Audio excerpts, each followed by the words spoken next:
সাল্লাল্লাহু আলাইহি ওয়াসাল্লাম ইরশাদ করলেন, মান ইয়াখুযু আন্নী হাউলাইল কালিমাত, বলে তোমাদের মধ্যে কে এমন আছো আমি এখন যে কথাগুলো বলবো এই কথাগুলোকে সুন্দরভাবে আঁকড়ে ধরে রাখবা, এই কথাগুলোকে স্মরণ রাখবা। হাউলাইল কালিমাত ফায়ামালু বিহিন্না, অতঃপর এই কথাগুলো শুনলে চলবে না, বরং এই কথাগুলোর উপর নিজে আমল করবে। ওয়াইউআল্লিমু মান ইয়ামালু বিহিন্না, শুধু নিজে আমল করলে চলবে না, অপর মুসলমান ভাই যারা আমল করতে চায় বলে ওই সকল লোকদের নিকট আমানতের সঙ্গে কথাগুলোকে পৌঁছে দিবে।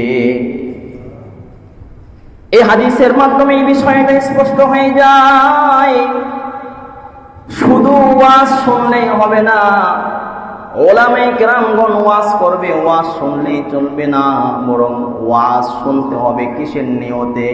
কথা বলেন, আমলের নিয়তে। পাশাপাশি আরেকজন মুসলমান ভাই সেজন্য এই কথাগুলোর মাধ্যমে উপকৃত হতে পারে, এই উদ্দেশ্যেই ওয়াজ শ্রবণ করা।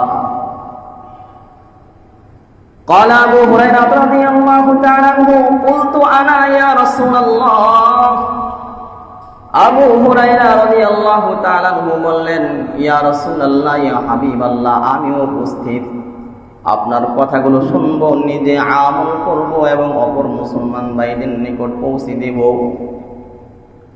قال أبو هريرة رضي الله تعالى عنه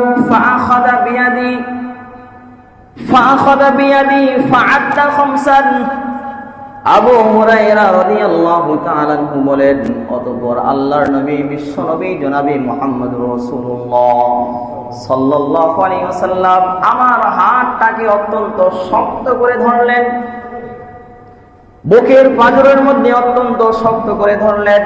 ফাআদ্দা খামসান, অতঃপর গনে গনে 5টা নসিহত পেশ করলেন। সুবহানাল্লাহ। যখন কোনো মানুষ আরেকজন মানুষের হাতকে এরকম বুকের মধ্যে আঁকড়িয়ে ধরে, সাধারণত পরিচিত যারা আছে বা মহব্বতের লোক যারা আছে তাদেরকে সারা ধরে না, ঠিক কিনা? পাশাপাশি যদি কোনো গুরুত্বপূর্ণ নসিহত হয়ে থাকে, গুরুত্বপূর্ণ কিছু কথা আছে, তখন আমরা একজন আরেকজনকে বলে, আব্দুল্লাহ শোন, এদিকে তোর সঙ্গে কথা আছে। হাতটা একেবারে বুকের মধ্যে নিয়ে যেন সে নড়াচড়া করতে না পারে, পাশাপাশি যেন তার মনোযোগটা কি হয়, বেশি হয়, এই জন্য তার হাতটা বুকের মধ্যে নিয়ে আমরা কি কথাগুলো বলার চেষ্টা করি, ঠিক কিনা? আল্লাহর নবী বিশ্ব নবী জনাবে মুহাম্মদুর রাসূলুল্লাহ সাল্লাল্লাহু আলাইহি ওয়াসাল্লাম আবু হুরায়রা রাদিয়াল্লাহু তাআলা আনহু তার হাতটাকে নিজের বগলের নিচে নিয়ে অত্যন্ত শক্ত করে ধরে 5টা গনে গনে নসিহত করলেন। 1 নাম্বার নসিহত, ইত্তাকিল মাহারিব তাকুন আ'বাদান নাস। আল্লাহর নবী বিশ্ব নবী জনাবে মুহাম্মদুর রাসূলুল্লাহ সাল্লাল্লাহু আলাইহি ওয়াসাল্লাম একজন বান্দা আল্লাহ তাআলার নিকটবর্তী হবে কিভাবে, আল্লাহ তাআলার প্রিয় ভাজন হবে কিভাবে, আল্লাহ তাআলার মহব্বতের লোক হবে কিভাবে, এই ফর্মুলাটা আল্লাহর নবী এই হাদিসের মধ্যে জানিয়ে দিয়েছেন।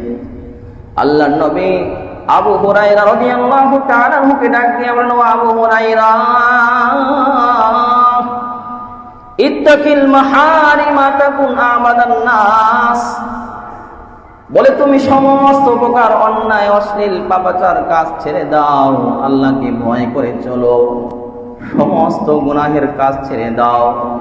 বলে সমস্ত গুনাহের কাজ ছেড়ে দিলে আমার লাভ কি, আমার ফায়দা কি? আল্লাহর নবী ডাক দিয়া কয়, তাকুন আ'বাদান নাস, এই আসমানের নিচে জমিনের উপরে আল্লাহ রাব্বুল আলামিনের কাছে তুমি সবচেয়ে প্রিয় বান্দা বলে অভিহিত হয়ে যাবে। বলেন না সুবহানাল্লাহ। বলে আমরা সবাই আল্লাহর প্রিয় বান্দা হতে চাই, চাই কি চাই না? বলে আমরা সবাই আল্লাহর প্রিয় বান্দা হতে চাই, মাহবুব বান্দা হতে চাই। বলে কিভাবে হব?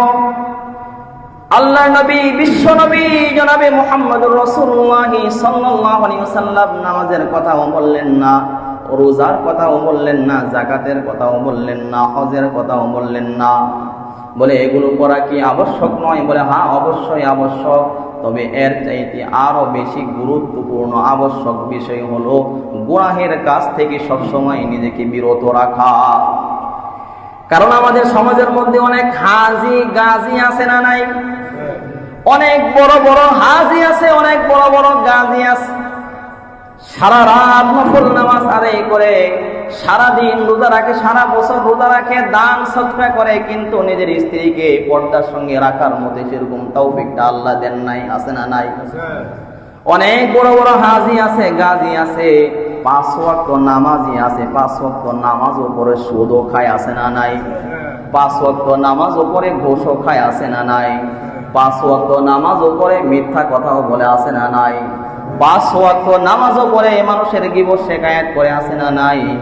বলে যত আমলই করি না করো, আমার আমলের পাল্লাটা যতই বড় ভারী হোক না কেন, বলে আমার যেই পাল্লাটা আছে, আমার যে পাত্রটা আছে, আমলের পাত্রটা আছে, যদি ওই আমলের পাত্রের মধ্যে সামান্য পরিমাণেও ছিদ্র থাকে, মানে বড় একটা ড্রাম, বড় একটা পাত্র, একেবারে পরিপূর্ণ টইটুম্বুর পানি, বলে ছোট্ট একটা ছিদ্র আছে, সারা রাত একটু একটু করে পানি পড়তে পড়তে দেখবেন সকাল যখন হয় ওই পাত্রটা কি হয়ে যায়? কথা বলেন, খালি হয়ে যায়। বলে আপনি আমি যত বড় আমলওয়ালাই হই না কেন, যত বড় আবেদ হই না কেন, যত বড় আবেদ হই না কেন, যদি আমার আপনার মধ্যে গুনার প্রবঞ্চনা থাকে, গুনাহ করার মতো প্রবঞ্চনা থাকে, নামাজও পড়ে সুদও খাই, নামাজও পড়ে ঘুষও খাই, নামাজও পড়ে মিথ্যা কথাও বলি, এরকম যদি গুনাহের কাজের মধ্যে লিপ্ত থাকি, বলে আমার সমস্ত আমলগুলো ধ্বংস হয়ে যাবে, এ বিষয়ে কোনো সন্দেহ নাই। এজন্য আল্লাহর নবী, বিশ্ব নবী জনাবে মুহাম্মদুর রাসূলুল্লাহ সাল্লাল্লাহু আলাইহি ওয়াসাল্লাম আল্লাহর প্রিয় পাত্র হওয়ার ফর্মুলা বাতলিয়ে দিয়েছেন। হে আবু হুরায়রা, ইত্তাকিল মাহারিম, তুমি আল্লাহর প্রিয় পাত্র হবা, আল্লাহর প্রিয় বান্দা হবা, আল্লাহর প্রিয় গোলাম হবা, বলে ইত্তাকিল মাহারিমা, সমস্ত প্রকার পাপাচার অন্যায় কাজ থেকে নিজেকে বিরত রাখো, অল্প আমল করো, বেশি বেশি ফরজ আমলগুলো করো। এরকম আওয়াবিনের নামাজ পড়ার কোনো প্রয়োজন নাই, চাষতের নামাজ পড়ার কোনো প্রয়োজন নাই, বড় তাহাজ্জুদ গুজার হওয়ার কোনো প্রয়োজন নাই যে আওয়াবিন পড়ে, তাহাজ্জুদ পড়ে, চাষতের নামাজ পড়ে মিথ্যা কথা বলা হয়।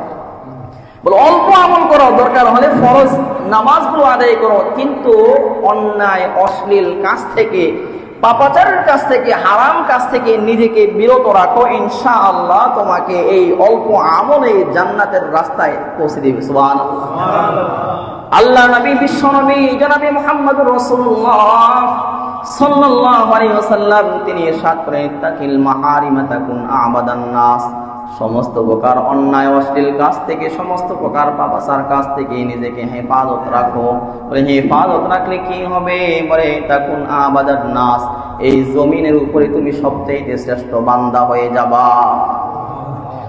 আব্দুল্লাহ ইবনে মুবারক রাহমাতুল্লাহি আলাইহি, তার নামটা আমরা অনেকেই শুনেছি। আব্দুল্লাহ ইবনে মুবারক রাহমাতুল্লাহি আলাইহি প্রসিদ্ধ একজন মুহাদ্দিস, অনেক বড় একজন আলেম, অনেক বড় একজন বুজুর্গ। বলে আব্দুল্লাহ ইবনে মুবারক রাহমাতুল্লাহি আলাইহি তার শুরুর জামানাটা এরকম ছিল না। আব্দুল্লাহ ইবনে মুবারক রাহমাতুল্লাহি আলাইহি হাদিসের কিতাব ঘাটলে দেখা যায় আব্দুল্লাহ ইবনে মুবারক রাহমাতুল্লাহি আলাইহি এর নামটা হাদিসের প্রত্যেকটা পৃষ্ঠার মধ্যে রয়েছে। বলে এভাবে আসে নাই। আব্দুল্লাহ ইবনে মুবারক রাহমাতুল্লাহি আলাইহি শুরুর জামানায় তেমন আল্লাহওয়ালা ছিলেন না, এমন বড় আলেমও ছিলেন না। আব্দুল্লাহ ইবনে মুবারক রাহমাতুল্লাহি আলাইহি ছোটবেলা তিনি একটি মেয়ের সঙ্গে প্রেম করতেন, ভালোবাসা করতেন। আব্দুল্লাহ ইবনে মুবারক রাহমাতুল্লাহি আলাইহি ওই মেয়ের সঙ্গে ভালোবাসা করতে করতে একেবারে শেষ প্রান্তে পৌঁছে গিয়েছিলেন, গুনাহ করতে করতে একেবারে শেষ প্রান্তে পৌঁছে গিয়েছিলেন। মেয়ের পক্ষ থেকে বলা হলো, ও আব্দুল্লাহ, তোমার সঙ্গে আমি গোপনে সময় কাটাবো, অমুক জায়গায় আইসো, তোমার সঙ্গে কথা আছে। আব্দুল্লাহ ইবনে মুবারক রাহমাতুল্লাহি আলাইহি ওই সময় মতো সকাল 10টা বাজে ওই জায়গায় চলে গেল। ওই জায়গায় যাওয়ার পর মেয়েটা আর আসে না, সকাল গড়িয়ে দুপুর হয়ে যায়। দুপুর গড়িয়ে রাত্র হয়ে যায়, রাত্র গড়িয়ে সকাল হয়ে যায়। বলে পরদিন সকাল পর্যন্ত আব্দুল্লাহ ইবনে মুবারক রাহমাতুল্লাহি আলাইহি ওই জায়গায় দাঁড়িয়ে আছে। একজন লোক ওই জায়গা দিয়ে অতিবাহিত করতেছেন। আব্দুল্লাহ ইবনে মুবারক রাহমাতুল্লাহি আলাইহি তাকে দেখে চিনে ফেললেন। দেখে বলতেছেন, ও আব্দুল্লাহ, তুমি এই জায়গায় কি করো? আব্দুল্লাহ ইবনে মুবারক রাহমাতুল্লাহি আলাইহি তার সমস্ত ঘটনাগুলো বললেন। আমি এই উদ্দেশ্যে এখানে এসেছি, আর একটা রাত্র একটা দিন আমি এই মেয়ের জন্য এই জায়গায় দাঁড়িয়ে আছি। ওই লোক বলল, হে আব্দুল্লাহ, দুনিয়ার হারাম মোহাব্বত, দুনিয়ার হারাম ভালোবাসা পাওয়ার জন্য তুমি এই জায়গায় দাঁড়িয়ে আসো, কিন্তু আফসোসের বিষয় একটি রাত একটি দিন দাঁড়িয়ে থাকা সত্ত্বেও তোমার সেই মোহাব্বতের লোকটা তোমার নিকট আসলো না, তোমাকে ধোঁকা দিল। কিন্তু একজন লোক, একজন সত্তা এমন আছে, তার জন্য সারাদিন সারা রাত্র লাগবে না, বরং রাত্রের কিছু অংশ যদি তুমি দাও, তাহলে ওই লোকটা তোমাকে তার প্রিয় আস্থাভাজন ব্যক্তিতে পরিণত করে দিবেন। বলেন না সুবহানাল্লাহ। আব্দুল্লাহ ইবনে মুবারক রাহমাতুল্লাহি আলাইহির অন্তর চক্ষু খুলে গেল। আব্দুল্লাহ ইবনে মুবারক রাহমাতুল্লাহি আলাইহি ওই জায়গা থেকে তাওবা করলেন, ইস্তিগফার করলেন। আল্লাহ, আপনার নিকট ক্ষমা চাই, গুনাহ হয়ে গেছে, আল্লাহ এই ধরনের গুনাহ আর করব না। আব্দুল্লাহ ইবনে মুবারক রাহমাতুল্লাহি আলাইহির এই তাওবাটা আল্লাহ রাব্বুল আলামিন এমন ভাবে কবুল করলেন, এমন ভাবে কবুল করলেন, বলে কিয়ামত পর্যন্ত যত ছাত্র হাদিসের কিতাবগুলো ঘাটবে, বলে ওই হাদিসের কিতাবগুলোর পৃষ্ঠার মধ্যে আব্দুল্লাহ ইবনে মুবারক রাহমাতুল্লাহি আলাইহির নামটা আল্লাহ লিপিবদ্ধ করে দিয়েছেন। সুবহানাল্লাহ। কি